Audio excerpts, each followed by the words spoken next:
Existe una pregunta tan grande que la mayoría de las personas nunca se detienen a hacerla. No es porque sea demasiado difícil o extraña, más bien es porque está demasiado cerca. Es el tipo de pregunta que vive justo debajo de la superficie de cada momento ordinario. Se presenta con cada respiración que tomas o cada vez que tu mano alcanza algo sin pensarlo. También cada vez que miras al cielo y sientes algo que no puedes nombrar. La pregunta es simplemente esta: ¿cómo llegaste a estar aquí, exactamente como eres, en un cuerpo como este, y con una mente capaz de reflexionar sobre su propia existencia? La respuesta no es breve, no comienza con un solo momento, ni con un solo lugar. Comienza en el tiempo profundo. Era una era tan distante que el propio paisaje de la Tierra no se parecía en nada a lo que conocemos. Los continentes estaban dispuestos de manera diferente. El aire era diferente, los bosques eran diferentes. Algo pequeño y de sangre caliente se movía por las ramas de árboles antiguos. No sabía que todo lo que era, o todo en lo que se estaba convirtiendo lentamente, algún día llevaría a tu existencia. Asimila esa idea por un momento. Deja que repose allí, en silencio. Tendemos a pensar en la evolución humana como una historia que ocurrió hace mucho tiempo. Sucedió en algún lugar lejano, a criaturas muy diferentes a nosotros.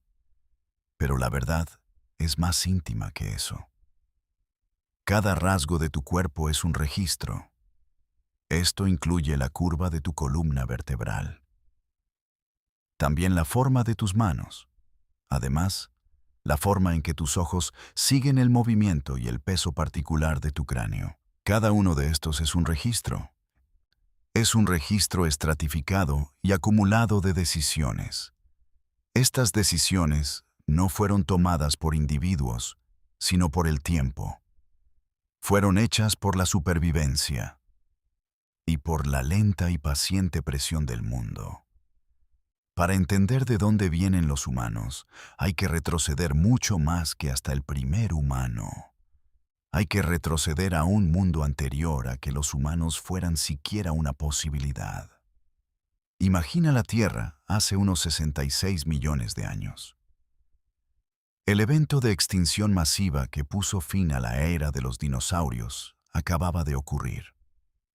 Los cielos se habían oscurecido. Los grandes animales se habían silenciado. Después de ello, entre los escombros y el nuevo crecimiento, pequeñas criaturas peludas y de sangre caliente comenzaron a ocupar los espacios dejados atrás. Estos fueron nuestros ancestros reconocibles más tempranos. No eran humanos, ni siquiera se acercaban, pero eran mamíferos. Y estaban vivos cuando la mayoría de las otras cosas no lo estaban. Estas criaturas tempranas eran pequeñas. Algunas no eran más grandes que un ratón. Vivían en los árboles, muy probablemente, o cerca de ellos. Tenían ojos que podían distinguir la profundidad. Esto era útil para saltar entre ramas. Tenían manos y pies flexibles que podían agarrarse. Poseían cerebros relativamente grandes en comparación con el tamaño de su cuerpo. Esto les ayudó a navegar por entornos complejos y tridimensionales. No eran adaptaciones dramáticas, eran adaptaciones silenciosas. Pequeñas ventajas que se acumularon durante millones de años. Es extraño pensarlo. En esos bosques tempranos, no había nada que se pareciera a la intención. Ninguna criatura intentaba convertirse en algo más grande. Ningún linaje impulsaba la inteligencia o el lenguaje. Tampoco el fuego. Solo existía la presión silenciosa de mantenerse vivo el tiempo suficiente para criar a los jóvenes. Y también la lenta acumulación de rasgos que lo hacían un poco más posible. Esa presión, repetida a lo largo de miles y miles de generaciones, fue suficiente para cambiarlo todo. Hace unos 55 millones de años, los ancestros de los primates comenzaban a ser más reconocibles como un grupo distinto. Eran animales con ojos frontales. Esto les daba una excelente percepción de la profundidad. Sus dedos se volvían más diestros. Sus vidas sociales se volvían más complejas. Y sus cerebros, lenta pero constantemente, aumentaban de tamaño en relación con sus cuerpos. No de forma dramática. No todo a la vez. Pero la tendencia ya había comenzado. Durante decenas de millones de años, estos primeros primates se extendieron y diversificaron. Lo hicieron por los cálidos bosques que cubrían gran parte del mundo antiguo. Diferentes especies se adaptaron a diferentes entornos. Algunas se hicieron más grandes. Algunas desarrollaron estructuras sociales más sofisticadas. Otras se trasladaron a diferentes continentes a medida que las masas de tierra se desplazaban lentamente. Y en algún lugar dentro de este largo y ramificado árbol genealógico, un grupo particular comenzó a desarrollar rasgos. Estos rasgos, mucho más tarde, definirían nuestro propio linaje. Los grandes simios, el grupo que incluye chimpancés, gorilas, orangutanes y a nosotros, comenzaron a divergir de otros primates. Esto ocurrió hace entre 15 y 20 millones de años. Sus características definitorias aún no eran el lenguaje o la cultura, eran características estructurales. Incluían cuerpos más grandes, no tenían cola, poseían una articulación del hombro diferente. Esta les permitía colgarse de las ramas y balancearse. También tenían cerebros más grandes y un periodo más largo de dependencia infantil, lo que significaba más tiempo para el aprendizaje. Y luego, hace entre 6 y 7 millones de años, algo sucedió en los bosques y las sabanas de África. El linaje que eventualmente se convertiría en chimpancés y el linaje que eventualmente se convertiría en humanos comenzaron a separarse. No estamos completamente seguros de qué lo causó. La evidencia sugiere que los cambios en el clima y el paisaje desempeñaron un papel. Los bosques estaban cambiando. En algunas áreas, los árboles se estaban raleando. Esto daba paso a terrenos más abiertos, y algunas poblaciones de simios antiguos comenzaron a pasar más tiempo en el suelo. Aquí es donde la historia comienza a sentirse más familiar. Aunque incluso aquí, todavía estamos a millones de años de cualquier cosa que reconocerías como humana. Los primeros miembros de nuestro grupo ancestral, los homínidos, eran criaturas que caminaban erguidas. Lo hacían al menos parte del tiempo. Esta es una de las características que más consistentemente separa nuestro linaje de los grandes simios. 2 piernas llevaban el cuerpo verticalmente. Las manos quedaban libres. Suena simple. Pero piensa en lo que realmente significa para el cuerpo. Caminar sobre 2 piernas requiere una enorme reorganización estructural. La pelvis tuvo que cambiar de forma. La columna vertebral tuvo que desarrollar nuevas curvas.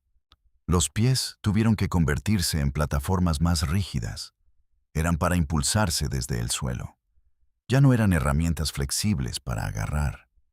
El centro de gravedad tuvo que desplazarse. El cráneo tuvo que reequilibrarse sobre la columna vertebral en lugar de colgar hacia adelante. Todos estos cambios tomaron millones de años y vinieron con compensaciones. Los primeros caminantes erguidos probablemente no eran tan rápidos como los animales de 4 patas. Tampoco eran tan fuertes.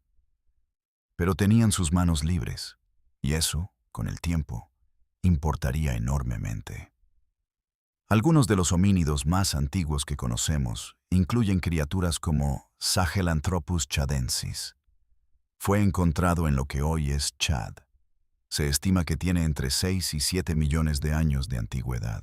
Luego está Ardipithecus. Este vivió hace unos 4.5 millones de años en lo que hoy es Etiopía. Estas criaturas estaban fascinantemente en un punto intermedio. Podían caminar erguidas en el suelo, pero aún tenían características adecuadas para trepar a los árboles. No estaban comprometidas con un mundo u otro. Se movían entre ambos. Casi puedes imaginar cómo pudo haber sido esa vida. Dormían en los árboles por la noche para mayor seguridad. Bajaban al suelo durante el día para buscar alimento. Se movían con cuidado por el paisaje. Eran conscientes de los depredadores. También eran conscientes de la ubicación de comida y agua. Eran animales inteligentes, vivían en grupos sociales y leían constantemente el comportamiento de sus compañeros. Hace entre 3 y 4 millones de años, el género Australopithecus aparece en el registro fósil. Estos son quizás los más famosos de nuestros ancestros prehumanos. Puede que hayas oído hablar de uno de ellos. Es el individuo conocido como Lucy. Fue descubierto en Etiopía en 1974. Lucy vivió hace unos 3.2 millones de años. Era pequeña. Quizás medía 120 centímetros de altura. Su cerebro era aproximadamente del tamaño del de un chimpancé, pero caminaba erguida. La estructura de su rodilla, su pelvis y la forma de su pie, todo ello apunta claramente a la locomoción bípeda. Y sin embargo, si hubieras visto a Lucy caminando por el paisaje del antiguo África Oriental, quizás no habrías reconocido nada particularmente humano en ella. Estaba cubierta de pelo. Su cara era plana y proyectada hacia adelante. Sus brazos eran largos en relación con sus piernas. Esto era útil para trepar, algo que probablemente todavía hacía. Se comunicaba con su grupo, ciertamente, pero no sabemos exactamente cómo. ¿Cómo era su mundo? Imagina un paisaje de bosques abiertos y sabanas. Estaba salpicado de árboles de acacia y atravesado por ríos que crecían en la estación lluviosa y se encogían en la seca. El aire olía a polvo y a hierba, también a la humedad distante de la lluvia que se acercaba. Había sonidos por todas partes: pájaros, insectos y el susurro de pequeños animales en la maleza. En la distancia, otros homínidos se movían entre los árboles. Eran parientes o extraños. Formaban un lento y constante telón de fondo para la vida diaria. Lucy y los de su especie pasaban sus días buscando alimento. Buscaban raíces, tubérculos, frutas y semillas. Quizás también insectos y pequeños animales. No eran cazadores en ningún sentido sofisticado. Eran oportunistas. Se movían por el paisaje y respondían a lo que encontraban. El grupo era pequeño. Todos se conocían. Las relaciones sociales eran el centro de todo. Esto incluía saber quién estaba aliado con quién, también en quién se podía confiar y quién representaba una amenaza. Por la noche se refugiaban en los árboles, no necesariamente porque eligieran hacerlo, sino porque el suelo era peligroso. Los leones ya habían evolucionado para entonces. También los leopardos y las hienas. El mundo estaba lleno de cosas que podían matarte, y la altura era la forma más antigua de seguridad. El linaje Australopithecus persistió durante un tiempo extraordinario, casi 3 millones de años en diversas formas. Diferentes especies se adaptaron a diferentes entornos en toda África. Algunas eran más robustas. Tenían mandíbulas pesadas adecuadas para alimentos duros y fibrosos. Otras eran más gráciles, de constitución más ligera. La evolución no se movía en una sola dirección. Se ramificaba y experimentaba. Probaba diferentes soluciones para los mismos problemas básicos. En algún lugar dentro de esta ramificación, hace entre 2 y 3 millones de años, aparecieron los primeros miembros de nuestro propio género, el Homo. Los primeros miembros del género Homo no eran dramáticamente diferentes de los australopitecos tardíos. Tenían un cerebro ligeramente más grande. El uso de sus herramientas se volvía más intencional y vivían en un mundo que cambiaba a su alrededor. El clima se volvía más variable. Oscilaba entre periodos húmedos y secos. Esta variabilidad pudo haber sido una de las presiones. Empujó la evolución de una mayor inteligencia y flexibilidad. Las herramientas de piedra asociadas con este período son conocidas como la industria oldubayense. Son algunas de las evidencias más antiguas de comportamiento deliberado y orientado a un objetivo que tenemos. Son simples para cualquier estándar moderno. Son lascas afiladas desprendidas de un canto rodado. Pero para hacerlas, tenías que entender algo sobre el material. Tenías que visualizar la forma que querías antes de que existiera. Tenías que planificar. Ese acto de planificar es algo que el mundo no había visto antes de esta manera. Consistía en sostener un futuro imaginado en la mente y trabajar hacia él. Era un nuevo tipo de relación entre un organismo y su entorno. Hace alrededor de 1.9 millones de años, una especie llamada Homo erectus aparece en el registro fósil. Y aquí, algo verdaderamente significativo cambia. Homo erectus fue el primer homínido con un plan corporal verdaderamente moderno. Era más alto. Tenía piernas más largas. Estaba construido para caminar largas distancias en la sabana abierta.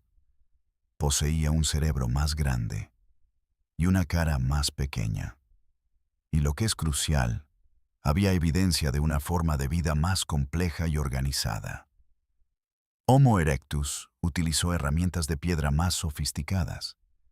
Esto incluía el hacha de mano achelense, un implemento con forma de lágrima. Su producción requería planificación, también simetría y habilidad. Estas hachas aparecen en una enorme extensión de territorio.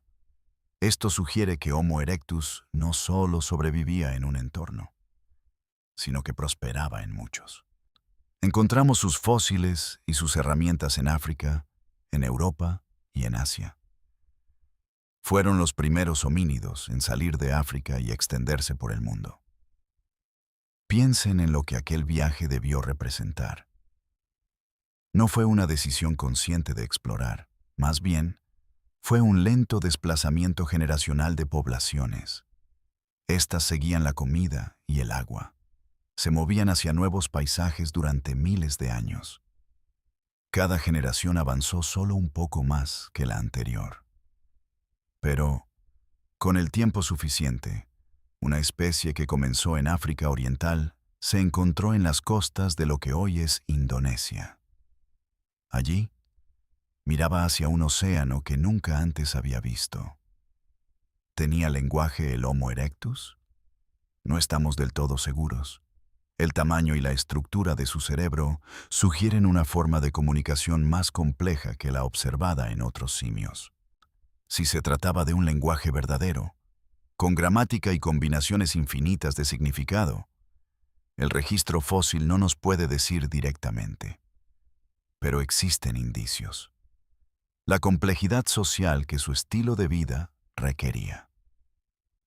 También la coordinación que demandaban la caza y la fabricación de herramientas.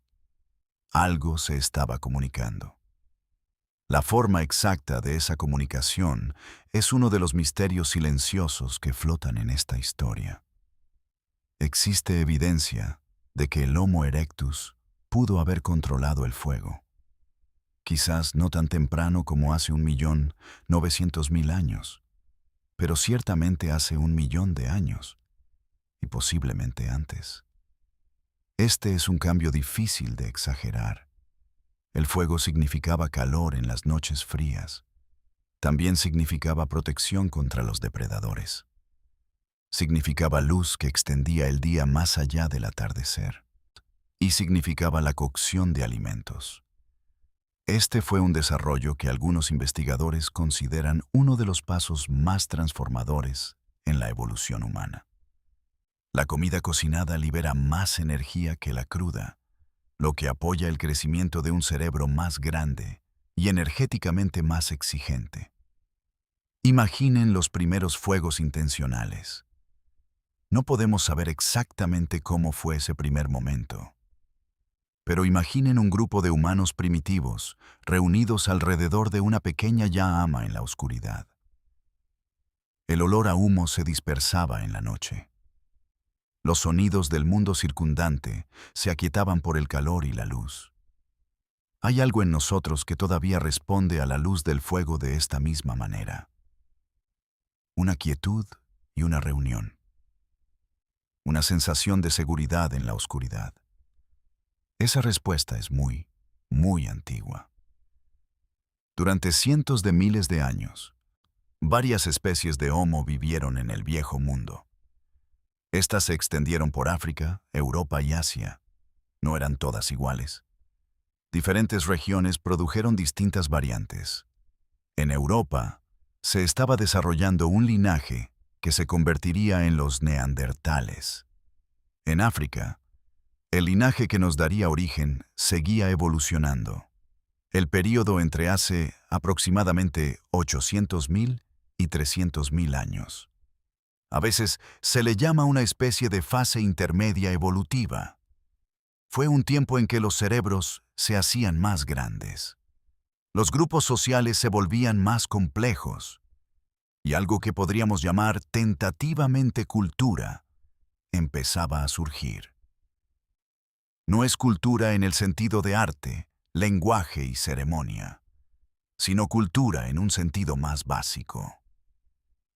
Se trata de la transmisión de comportamientos aprendidos entre generaciones.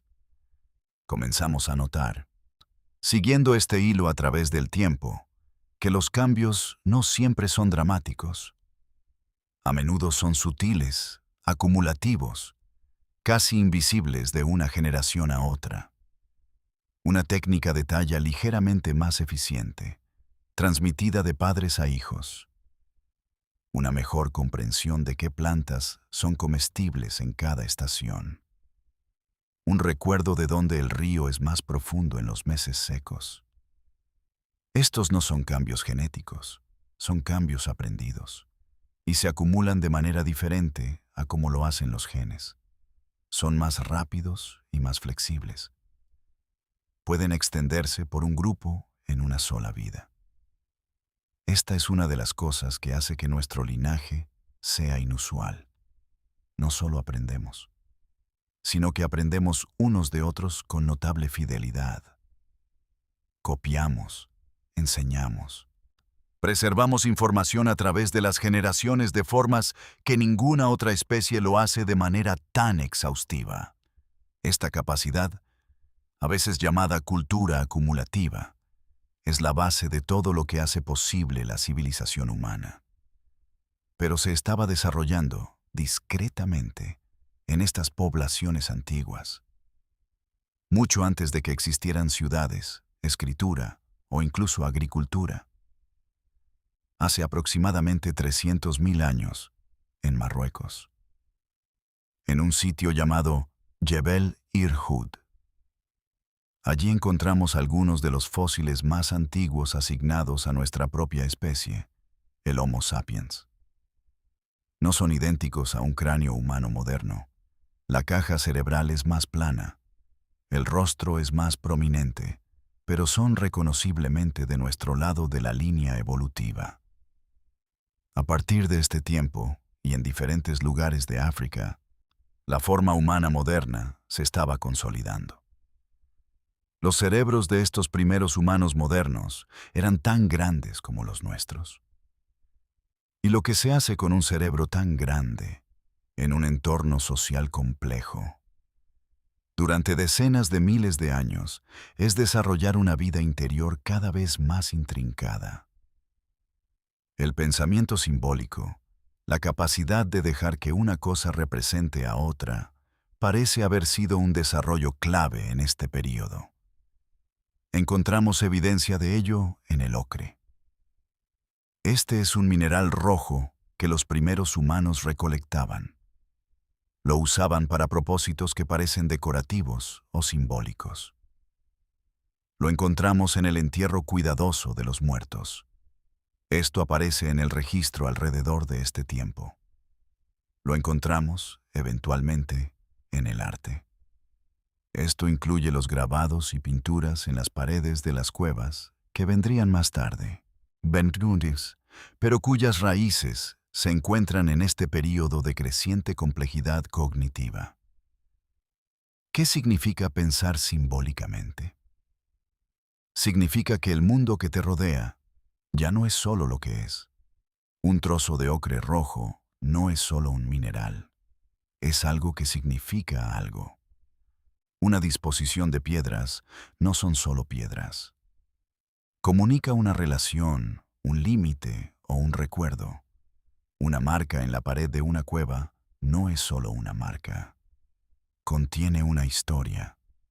Esta capacidad transforma la relación entre la mente y el mundo. Significa que los humanos pueden albergar no solo conocimiento, sino también significado. No solo hechos, sino narrativas. Y la narrativa es una de las herramientas más poderosas que puede poseer una especie social. Permite que la información se organice y se transmita. También se recuerda de maneras emocionalmente resonantes y profundamente duraderas. Hace entre 100.000 y 70.000 años, algo interesante ocurrió en el continente africano. Y luego, más allá de él, pequeños grupos de Homo sapiens comenzaron a moverse, fuera de África, hacia el mundo más amplio. La cronología exacta y las rutas de estos movimientos aún se están refinando mediante evidencia genética y arqueológica. Pero el panorama general es bastante claro. Los humanos modernos se extendieron desde África a través de Oriente Medio. Desde allí, cruzaron Asia y llegaron a Europa. Eventualmente, cruzaron puentes terrestres expuestos por niveles más bajos del mar durante las edades de hielo. Así llegaron a Australia y las Américas. Estos no fueron viajes rápidos, se desarrollaron a lo largo de miles de años. Cada generación se movió solo un poco más allá del territorio de la anterior. Había que comprender nuevos entornos. Esto incluía nuevas plantas, nuevos animales y nuevos patrones climáticos. Se tuvieron que desarrollar nuevas estrategias. Y sin embargo, el conjunto de herramientas humanas, tanto físicas como culturales, demostró ser notablemente flexible. Cuando estas poblaciones en expansión de Homo sapiens se encontraron con otras especies de homínidos. Estas habían vivido en estas regiones durante mucho más tiempo. Incluían a los neandertales en Europa y Asia Occidental. También a los denisovanos en Asia Oriental.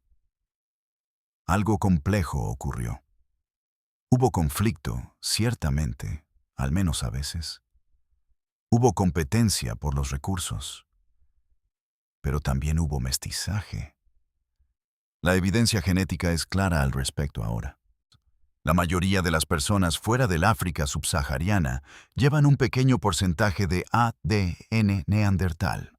Algunas poblaciones en el sudeste asiático y Oceanía llevan ADN denisovano.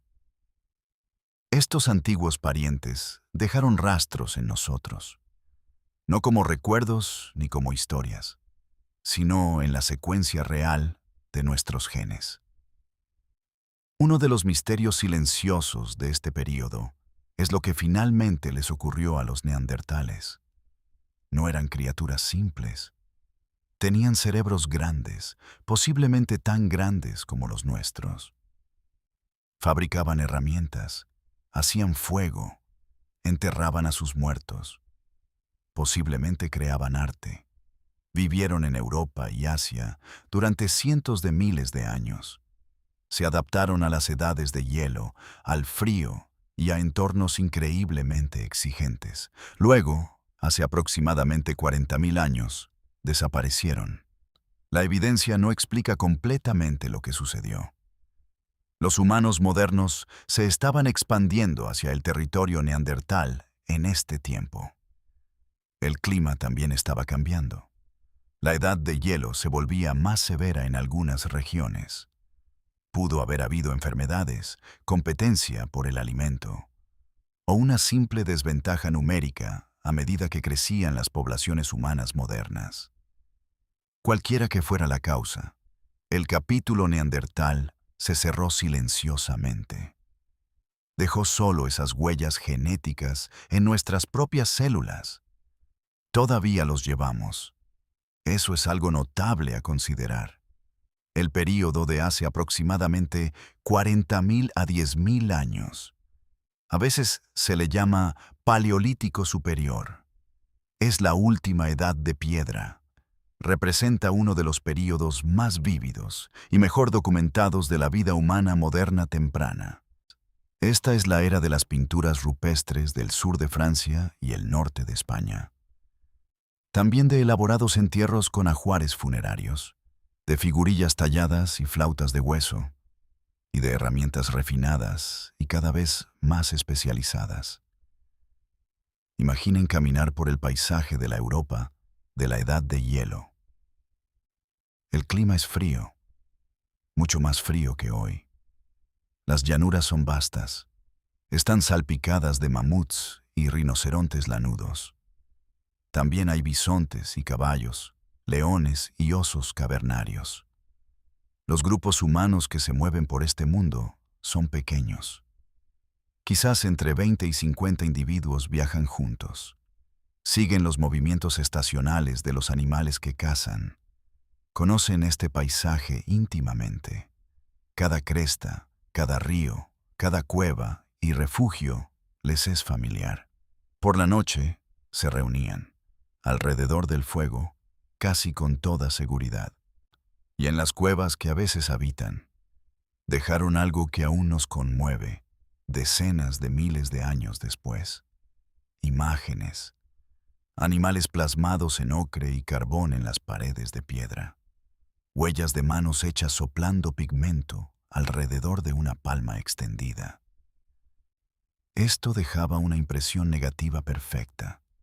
Un gesto que dice, sin palabras y a través de un enorme abismo de tiempo, yo estuve aquí. La sofisticación del arte rupestre a menudo sorprende a quienes lo encuentran por primera vez. Estos no son garabatos burdos. El caballo de Lascaux, el uro de Altamira, los ciervos nadando. Son imágenes hechas con mano hábil, con una comprensión de la forma y el movimiento.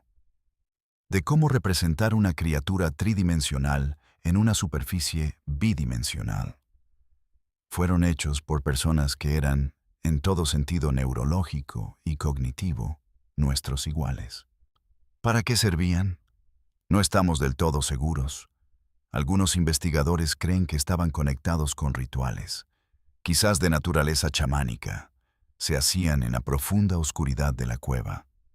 Eran parte de ceremonias destinadas a comunicarse con espíritus o influir en el resultado de las cacerías. Otros los ven como una forma de almacenamiento de información, una manera de registrar las especies de animales de la región o sus comportamientos. Otros sugieren que se hicieron por razones más personales o comunales, más parecidas al arte por el arte mismo en el sentido moderno. La respuesta honesta es que no lo sabemos. Y quizás todas estas cosas fueron ciertas en diferentes momentos. Lo que podemos decir es que el impulso de hacerlas, de marcar el mundo con significado, de mirar la pared de una cueva con la luz parpadeante del fuego, y sentirse compelido a poner algo allí, es profundamente humano. Es el mismo impulso que impulsa la escritura, que impulsa la música, que impulsa cada forma de expresión creativa que ha seguido. es el instinto de tomar la experiencia y darle forma. Estas personas antiguas también tenían relaciones complejas. Amaban a sus hijos. La evidencia de esto se encuentra en los cuidadosos entierros de infantes, a veces acompañados de cuentas y ocre. Cuidaban a los heridos y a los ancianos. Encontramos esqueletos que muestran huesos rotos curados, heridas que habrían requerido meses de apoyo de otros para sobrevivir. Reían, casi con toda certeza. Discutían, soñaban. Sus vidas no eran sencillas, a pesar de lo que a veces imaginamos al pensar en humanos primitivos. Manejar un pequeño grupo móvil a través de un paisaje de la edad de hielo requería un conocimiento y una inteligencia social extraordinarios. Debían conocer las plantas, los animales, el clima y la geografía. También debían mantener relaciones dentro del grupo, negociar conflictos, criar hijos y enseñar habilidades. Además, debían recordar y debían planificar. Las exigencias cognitivas de esa vida eran inmensas.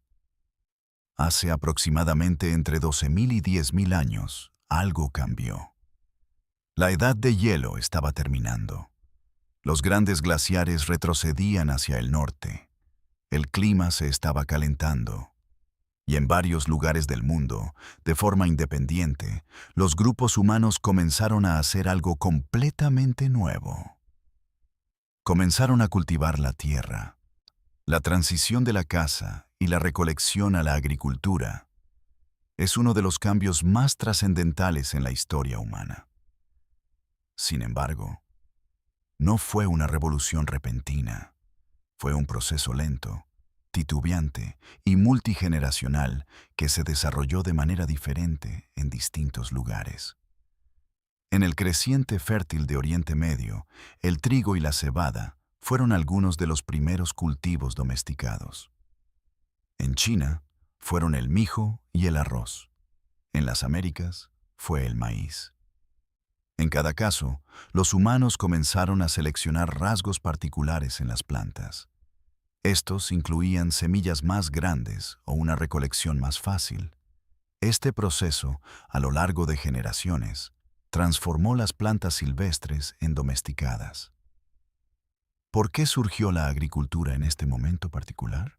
El final de la edad de hielo trajo condiciones más estables y cálidas, lo que pudo hacer que el cultivo de plantas fuera más fiable.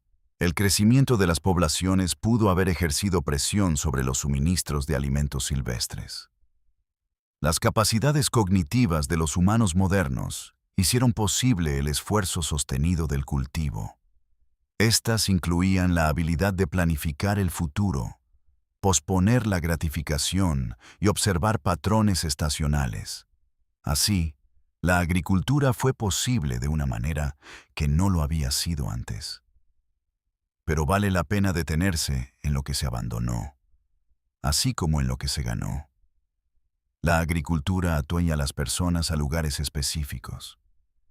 Requirió más trabajo por caloría que la recolección en muchos entornos. Creó excedentes de alimentos, lo cual era útil, pero también generó nuevas vulnerabilidades. Si la cosecha fallaba, no se podía simplemente pasar al siguiente valle. Los primeros agricultores, en comparación con muchos cazadores-recolectores, a menudo eran más bajos, tenían más enfermedades dentales y sufrían deficiencias nutricionales. La diversidad de alimentos silvestres fue reemplazada por la fiabilidad calórica y la monotonía de los cereales, y sin embargo, la agricultura se extendió. Esto se debió a que podía sustentar a más personas por unidad de tierra de lo que la recolección permitía. Y más personas crearon nuevas posibilidades para la especialización, el comercio y la complejidad. Los asentamientos crecieron, las aldeas se convirtieron en pueblos, y con la densidad llegó la jerarquía. No siempre ni en todas partes a la vez, pero la tendencia existía. Cuando se podían almacenar alimentos, algunas personas podían controlar más que otras. Cuando la tierra podía ser poseída, algunas personas podían poseer más que otras. Las desigualdades del mundo moderno tienen raíces que se remontan a estas primeras comunidades agrícolas. Es una de las paradojas silenciosas de esta historia. Uno de los cambios más significativos en la historia humana, el paso a la agricultura, no fue necesariamente una mejora en la calidad de vida individual. Al menos, no de inmediato. Fue una transformación en escala y organización. Un intercambio de un tipo de vida por otro. Hace aproximadamente entre 5.000 y 6.000 años estaban surgiendo las primeras ciudades verdaderas. En Mesopotamia, lo que ahora es Irak, a lo largo de los ríos Tigris y Éufrates, comunidades como Uruk y Ur crecían. Alcanzaban tamaños que nunca antes habían existido. Miles de personas vivían juntas, divididas en roles: agricultores, artesanos, sacerdotes, cumina, soldados y comerciantes. Una complejidad de organización social que requería nuevas herramientas para su gestión. Y así apareció la escritura. No era arte, ni un símbolo, sino escritura como tecnología para llevar registros. Los primeros textos escritos no son poemas ni historias.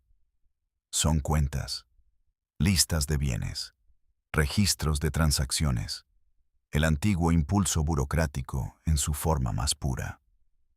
Tablillas de arcilla, marcadas con impresiones en forma de cuña, decían esencialmente esto. Por ejemplo, 17 jarras de aceite fueron recibidas, 3 ovejas fueron entregadas como tributo. Sin embargo, en pocos miles de años desde esos primeros registros de contabilidad, la escritura se usaría para capturar algo completamente diferente. Se empleó para mitos, historias, filosofías y poemas de amor. La tecnología se expandió más allá del propósito para el que fue inventada y se convirtió en una forma de preservar la vida interior de una civilización. Todo esto, las ciudades, la escritura, la agricultura y las rutas comerciales, son expresiones superficiales.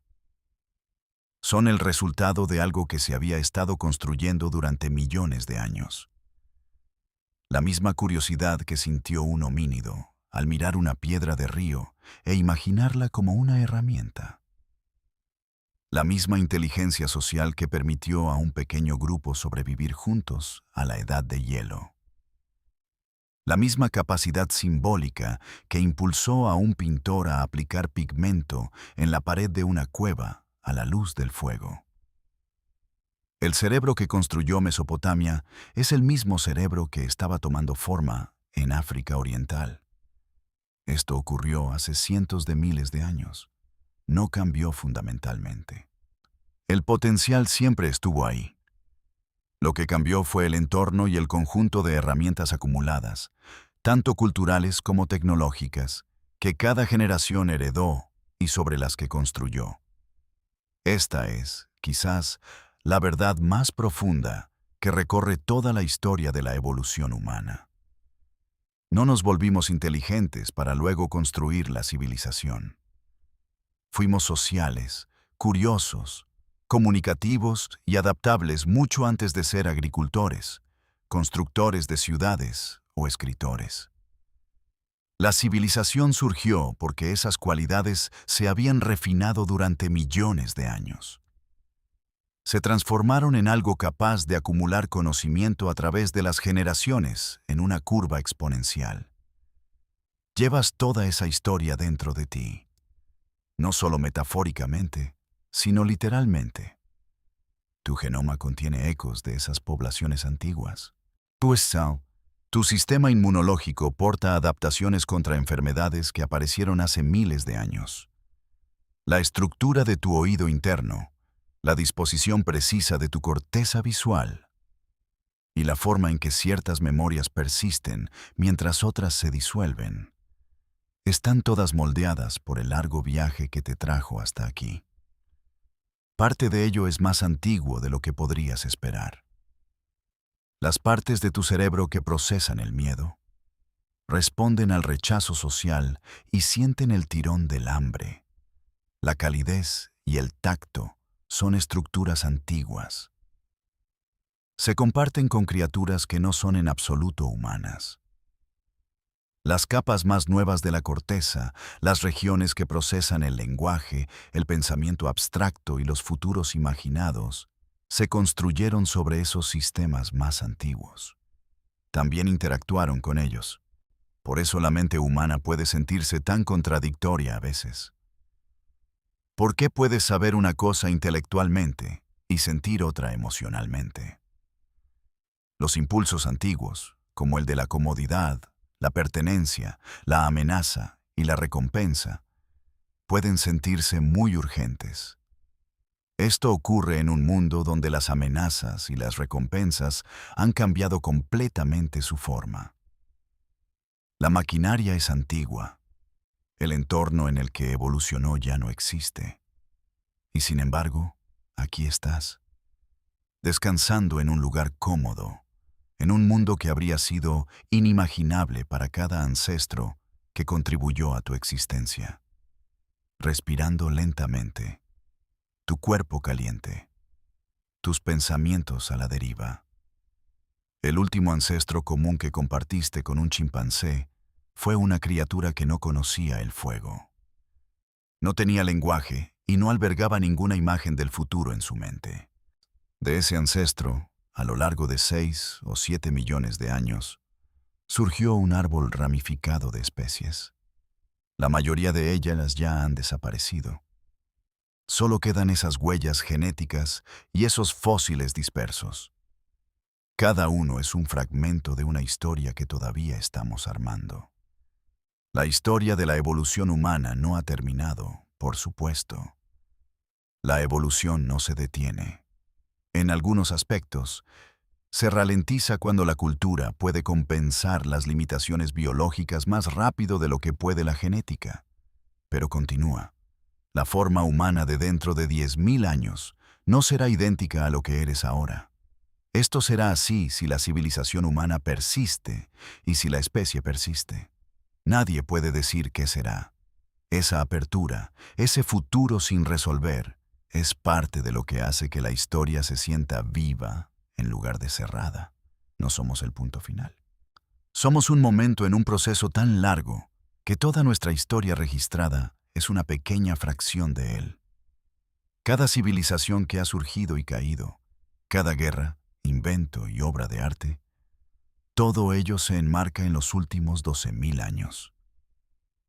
Y el viaje evolutivo que produjo los seres capaces de todo esto tomó más de 400 veces ese tiempo. La noche está muy tranquila ahora. Hay algo tranquilizador en esa perspectiva, una vez que te acostumbras a ella. La sensación de ser muy pequeño dentro de algo muy grande. Pero sin miedo. Más bien como te sientes al mirar las estrellas en una noche clara. Un reconocimiento de la escala que de alguna manera se vuelve, no abrumador, sino reconfortante. En algún lugar del mundo antiguo, hace unos 50.000 años, una persona biológicamente idéntica a ti se encontraba al aire libre en la oscuridad, miraba hacia esas mismas estrellas. No sabían lo que eran. Tenían explicaciones, probablemente historias tejidas por su grupo a lo largo de generaciones y patrones dibujados entre las luces. Esas explicaciones no eran correctas según la forma en que ahora entendemos el universo. Pero la sensación de mirar hacia arriba, de extender la mente hacia algo vasto y silencioso, esa sensación era la misma. Lo compartes con ellos por completo. La curiosidad que impulsó a los primeros homínidos a explorar nuevos paisajes vive en ti. Les llevó a recoger una piedra desconocida y darle la vuelta en sus manos. También les hizo observar un fuego y acercarse para comprenderlo. Es una de las características que ha sido seleccionada con mayor consistencia a lo largo de millones de años de historia de nuestro linaje. Los individuos que eran curiosos, que buscaban comprender, que se sentían atraídos por nueva información y nuevos entornos, sobrevivieron, se reprodujeron, transmitieron ese rasgo. Así que, cuando te sientes atraído por las preguntas, incluso por preguntas silenciosas y a la deriva, como las que surgen en este tipo de pensamientos nocturnos, eso no es una invención moderna. Eso es antiguo. Esa es una de las cosas más antiguas de ti. Tus manos también son un registro. La palma, los dedos y la oposición del pulgar al índice que te permite agarrar con precisión son características refinadas durante millones de años. Incluyen la vida en los árboles, el uso de herramientas, el transporte, la construcción y el tacto. Tus manos son, en cierto sentido, un fósil viviente, una historia encarnada de todo lo que tus ancestros necesitaron hacer para sobrevivir. Lo mismo ocurre con tus ojos. Los ojos de los primates, orientados hacia adelante, te dan percepción de profundidad. Ese rasgo se remonta al menos a 40 o 50 millones de años. Tu capacidad de ver el color en el rango que lo haces, de distinguir la fruta madura de la inmadura sobre un fondo de hojas verdes, es una capacidad antigua. Fue moldeada por los entornos alimentarios de tus antepasados primates mucho antes de que existiera algo reconociblemente humano. Incluso tu capacidad para dormir, para esta tranquila suspensión nocturna de la conciencia, es antigua. El cerebro consolida los recuerdos durante el sueño, procesa e integra las experiencias del día, realiza un mantenimiento que la vida de vigilia no permite, y lo hace siguiendo patrones específicos. Estos incluyen ciclos de sueño, etapas de sueño profundo y ligero, y la arquitectura particular del descanso nocturno. Estos patrones se comparten, en formas similares, entre muchas especies de mamíferos. Tu cuerpo ha estado durmiendo, de alguna forma, durante mucho tiempo. Hay algo suavemente reconfortante en eso. El acto de acostarse a salvo y dejar que la conciencia se disuelva es uno de los actos más antiguos que un mamífero puede realizar. Cada ancestro de tu linaje, durante decenas de millones de años, encontró un lugar seguro al final del día. Luego se entregó al sueño. Y aquí estás tú, haciendo lo mismo. Los bosques están tranquilos en este mundo antiguo imaginado. Los fuegos se han consumido. El grupo permanece inmóvil. En los árboles cercanos, un pájaro canta una vez y luego guarda silencio. Las estrellas se mueven imperceptiblemente sobre sus cabezas. No necesitas retener todo esto. El arco completo de ello. Los millones de años y las especies ramificadas. El largo viaje de tu linaje particular desde pequeñas criaturas de sangre caliente en árboles antiguos hasta todo lo que eres ahora. No necesitas retenerlo todo. Deja que descanse en algún lugar fuera del pensamiento. En el conocimiento del cuerpo, quizás. En el peso particular de tus extremidades contra la superficie debajo de ti. En el ritmo de la respiración que tu cuerpo ha estado haciendo, sin instrucciones. Desde antes de que nacieras, ese ritmo es más antiguo que el lenguaje. Más antiguo que las herramientas. Pertenece a la parte de ti que simplemente está en silencio, viva. Los antiguos humanos que hicieron esas pinturas rupestres a la luz del fuego. Ellos también se acostaban al final del día. También sentían cómo sus cuerpos se volvían pesados y sus pensamientos se ralentizaban. También cruzaban el umbral entre la vigilia y el sueño sin notar del todo cuándo ocurría. Ese umbral está muy cerca ahora. La historia de la evolución humana es una historia de acumulación. De un pequeño cambio construido sobre otro. De una generación pasando algo a la siguiente. Esto incluía una técnica, un recuerdo o una forma de hacer fuego. También podía ser leer el clima o consolar a un niño asustado. Nada de ello fue dramático en un solo momento. Todo fue vasto en su conjunto. Tú eres el agregado. Eres la forma actual de algo que ha estado en movimiento durante tanto tiempo. Su comienzo se encuentra más allá de una fácil imaginación. Y sin embargo, el principio está en ti, tan seguramente como el presente. Deja que los pensamientos se vuelvan más lentos ahora. Deja que los bosques antiguos se desvanezcan en el fondo. Las sabanas abiertas, las llanuras de la edad de hielo, los primeros fuegos ardiendo en la oscuridad, las cuevas pintadas, la lenta expansión de las personas por la faz del mundo. Todo ello en silencio ahora. Todo ello muy lejos y de algún modo muy cerca.